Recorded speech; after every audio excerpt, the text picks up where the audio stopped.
Stop doing these 5 mistakes as a parent while teaching your child English. The first one is teaching letter names instead of sounds.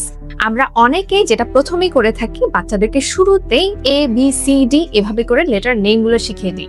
এর মাধ্যমে শিশু শুধুমাত্র মুখস্থ করে, তার কিন্তু কম্প্রিহেনশনটা হয় না। এর জন্য শুরুতে যদি আমরা ফোনিক্স দিয়ে স্টার্ট করি, শিশুর বুঝতে ইজি হয় এবং কথা বলতে বা রিডিং করতেও কিন্তু অনেক বেশি সহজ হয়।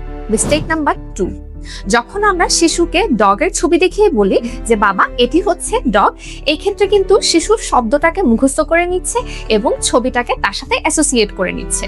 এক্ষেত্রে পরবর্তীতে আপনি ডগের ছবি দেখিয়ে যদি ক্যাট বলেন, শিশুর মিস্টেক করার চান্সেস থাকে। এর জন্য এভাবে না শিখিয়ে বরং ডগ এভাবে যদি ফোনিক্সের মাধ্যমে শেখান, শিশুর কম্প্রিহেনশন হবে এবং পরবর্তীতে এই ভুলটা না করার চান্সেস বেশি থাকবে। মিস্টেক নাম্বার 3, প্রথমেই শিশুকে অনেক কঠিন কঠিন শব্দ শিখিয়ে ফেলা বা ইংরেজি কঠিন কঠিন শব্দ তাকে পড়তে শেখানো।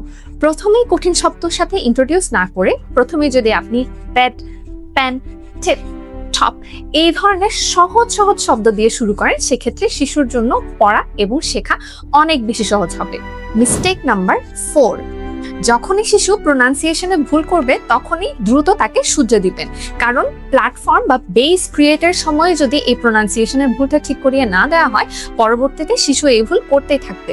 যেমন সুগারকে সুগার বলা, শিশুকে বারবার আপনার বুঝিয়ে দিতে হবে যে বাবা সুগার না সুগার হবে। মিস্টেক নাম্বার 5, যেটা আমরা অনেক বেশি করি, শিশুকে বেশি বেশি ভুল ধরিয়ে দেয়া এবং খুবই কম অ্যাপ্রিসিয়েট করা। শিশুকে আপনি যত বেশি ভুল ধরিয়ে দিবেন, তার চেয়ে বেশি পরিমাণ অবশ্যই অ্যাপ্রিসিয়েট করবেন।